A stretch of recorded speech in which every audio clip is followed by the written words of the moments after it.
Good morning class 11th। कल हमने पढ़ा था वे आँखें कविता, उसका पहला स्ट्रेंजर। आज हम देखेंगे उसका दूसरा स्ट्रेंजर। देखिए क्या है।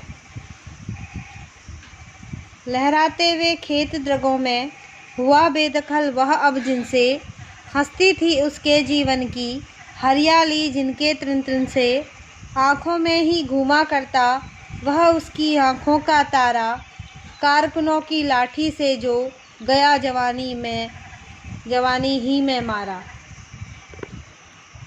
तो प्यारे बच्चों, देखो सुमित्रा नंदन पंत जी ने किसानों की जो दयनीय स्थिति स्वाधीनता के बाद रही, उससे का उन्होंने क्या किया, यहाँ पर खुलासा किया है।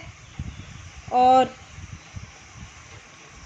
भारत स्वतंत्र होने के बाद भी जो किसान है भारत का, वह स्वाधीन ही रहा और इस बात का अभिमान उसकी आंखों में झलकता है। लेकिन दुख इस बात का था कि स्वाधीन होने के बाद भी उसकी दशा में कुछ सुधार नहीं होता है। तो देखिए आगे क्या कहते हैं वो। पंजी कहते हैं कि कभी अपने खेतों को लहराते हुए देखकर किसान की आंखों में प्रसन्नता दिखाई देती थी, परंतु आज उसको खेतों से अलग कर दिया गया है। जिन खेतों में फैली हरियाली के तिनके तिनके को देखकर उसका मन खुशी से झूम उठता था, जो खेत उसकी खुशी के आधार थे, आज उन्हीं पर उसका अधिकार नहीं था। इस प्रकार उसके जीवन की प्रसन्नता जो थी वह समाप्त हो गई है।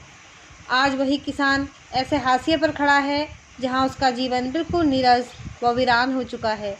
किसान का एक ही बेटा था जो उसकी आंखों का तारा था, पर जमींदार के कारिंदों ने उसे भी मार दिया। अब किसान की ज़िंदगी में अंधेरा ही अंधेरा है, उसकी सभी आशाएं समाप्त हो गई हैं। तो काव्य सौंदर्य क्या है इसका, देखिए। जमींदार द्वारा किसान को अपनी ज़मीन सहित संपत्ति बेचने के लिए बाध्य किए जाने का अत्यंत मार्मिक चित्रण किया गया है। लहराते हुए खेत तथा कारकुनों की लाठी से मारे जाने का बिंब प्रभावशाली बन पड़ा है। आँखों में ही घूमा करता, आँखों का तारा मुहावरे का सटीक प्रयोग इसमें किया है। तृण तृण जो है उसमें पुनरुक्ति प्रकाश अलंकार है। और इसकी भाषा कैसी है, भाषा सरल, सहज एवं प्रभावपूर्ण है। तो आइए देखते हैं, चलते हैं तीसरे काव्यांश की ओर। बिका दिया घर द्वार महाजन ने, न ब्याज की कौड़ी छोड़ी, रह आँखों में चुपती वह कुर्ख हुई बरघों की जोड़ी। बरघे यानी कि बैल होते हैं।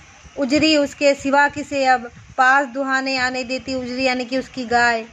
आँखों में नाचा करती, उजड़ गई जो सुख की खेती।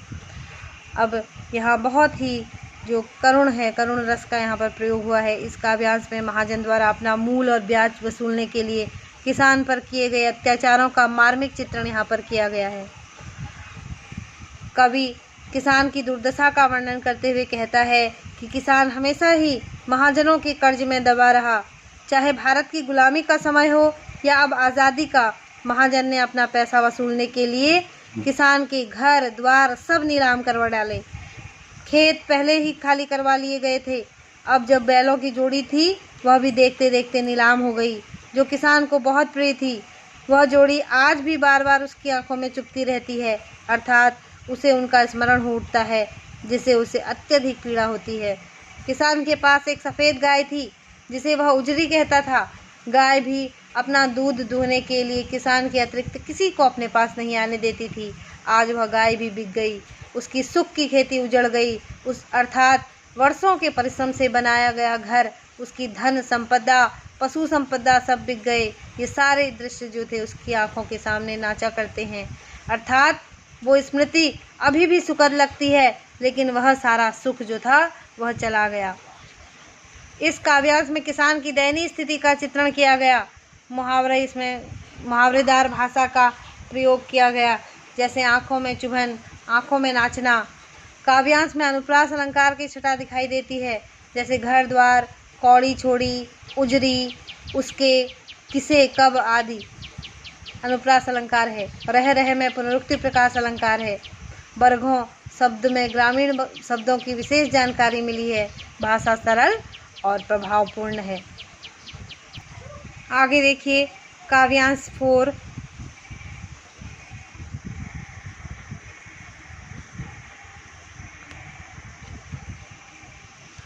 बिना दवा दर्पण के घरनी स्वर्ग चली, आंखें आती भर, देख रेख के बिना दूध मुही, बिटिया 2 दिन बाद गई मर। घर में विधवा रही पतोहू, लक्ष्मी थी यद्यपि पति घातिन, पकड़ मंगाया कोतवाल ने, डूब कुएं में मरी एक दिन। दवा दर्पण यानी कि दवा आदि, घरनी यानी कि पत्नी, दूधमुही यानी कि दूध पीने वाली छोटी बच्ची, और पतोहू यानी कि पुत्रवधू। अब इस काव्यांश में कवि ने किसान के पारिवारिक दुख का अत्यंत मार्मिक चित्रण किया है। कवि कहता है कि किसान के दुखों का अंत नहीं हुआ है। किसान की सारी संपत्ति महाजनों द्वारा नीलाम करवा देने के पश्चात उसके पास एक कौड़ी भी नहीं बची। ऐसी विपरीत परिस्थितियों में उसकी पत्नी के बीमार होने और दवा के लिए धन का अभाव होने के कारण वह भी स्वर्ग चली गई। पत्नी की मृत्यु के उपरांत उसकी दूध पीने वाली छोटी बेटी भी सही देखरेख या उचित पालन पोषण के अभाव में चल बसी। इस प्रकार विपत्तियों ने उसे घेर लिया। किसान का बेटा, पत्नी व बेटी तो काल के ग्रास बन ही चुके थे, यानी कि बेटा भी मर गया था। बेटे को किसने मार दिया था? बेटे को महाजन के आदमियों ने मार दिया था। तो अब केवल घर में पुत्रवधू थी और उस पर भी पति की हत्या का आरोप लगाया जा रहा था। जिसे पहले घर की लक्ष्मी कहा जाता था, उसे भी एक दिन कोतवाल ने बुलाकर अपनी वासना का शिकार बना दिया। वह इस अपमान को सहन नहीं कर पाई और कुएं में डूबकर अपने प्राण दे देती है। किसान अपना सर्वस्व लुटाकर नितांत अकेला रह गया है। उसके दुखों का कोई अंत नहीं है। तो इसका काव्य सौंदर्य देखिए। प्रस्तुत काव्य में कवि ने किसान पर होने वाले पुलिस के अत्याचारों का मर्मस्पर्शी वर्णन किया है। इसमें करुण रस की अभिव्यक्ति हुई है। दवा दर्पण में अनुप्रास अलंकार है। ग्रामीण शब्दावली का प्रयोग किया गया है, जैसे लक्ष्मी, पतोहू आदि। भाषा सरल और सुबोध है। यह जो उनकी कविता है, यह आज़ादी के बाद की कविता है। उस समय क्या हो गई थी, स्वाधीनता के बाद जब भारत आज़ाद हुआ तो ऐसी स्थिति आ गई थी। उस समय नियम कानून, अफरा तफरी का माहौल सा बन गया था। चोरी चकारी, लूट, अत्याचार का माहौल बन गया था कुछ समय तक। और क्योंकि बहुत गरीब थे, महाजन लोगों ने सबको लूटना खसोटना शुरू कर दिया। तो गरीबों को, किसानों को, फिर जब धीरे धीरे व्यवस्था संभली, तब जाकर जो भारत की जनता है और उसके नियम कानून है, जब नियम कानून बने उसके बाद धीरे धीरे स्थिति सही होने लगी। लेकिन किसान की स्थिति आज भी बहुत ही दयनीय ही है। बहुत ही अच्छी किसान की स्थिति नहीं कही जाएगी। आगे देखते हैं। 5वां और अंतिम काव्यांश है।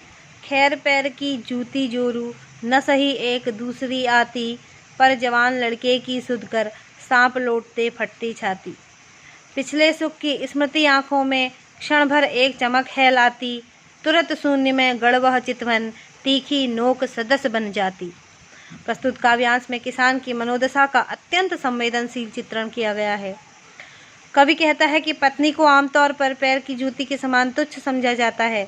कहा जाता है कि एक न रही तो दूसरी आ जाएगी। उसी मानसिकता के चलते किसान अपनी पत्नी को तो फिर भी भूलने का प्रयत्न करता है, पर अपने जवान बेटे की असमय मृत्यु का स्मरण होने पर उसकी छाती पर सांप लौटने लगता है, अर्थात उसका दुख असहनीय हो जाता है। अभी मैंने आपको बताया था कि यह बहुत पहले की यह घटना है। तो उस समय स्त्री को भी समाज में उतने बहुत आदर सम्मान नहीं मिला था और वही मनोदशा के कारण कवि ने आम जनमानस की ओर से यह कहा है। तो अपने अतीत के सुखद क्षणों का स्मरण होने पर कुछ देर के लिए किसान की आंखों में खुशी दिखाई देती है। दुखद स्मृतियों से बाहर निकलने की वास्तविकता से परिचित होने पर उसी क्षण उसकी दृष्टि शून्य में खो जाती है, जो एक तीखी सुई के समान बनकर उसके हृदय में चुभती रहती है। अर्थात सुख की चमक क्षणिक है, जबकि दुख का कोई अंत नहीं है। इस प्रकार किसान के जीवन में केवल हताशा, निराशा और दुख ही शेष रह गया है। इस काव्यांश में किसान की मानसिक पीड़ा का करुण चित्रण प्रस्तुत किया गया है। न सही एक दूसरी आती कहकर नारी के प्रति संकुचित तथा रूढ़िवादी सोच उजागर की गई है। मुहावरेदार भाषा का प्रयोग किया गया है, जैसे सांप लौटना, छाती फटना, पैर की जूती। तीखी नोक सदस्य बन जाती में उपमा अलंकार है। भाषा सरल व सहज है। तो बच्चों, ये आपका वे आंखें कविता का भावार्थ यहाँ पर पूरा होता है। आप इसको ध्यानपूर्वक सुने और इसको समझने का प्रयत्न करें और आज की परिस्थिति और पहले की परिस्थिति से इसका तालमेल बैठाएं, इसकी तुलना करें।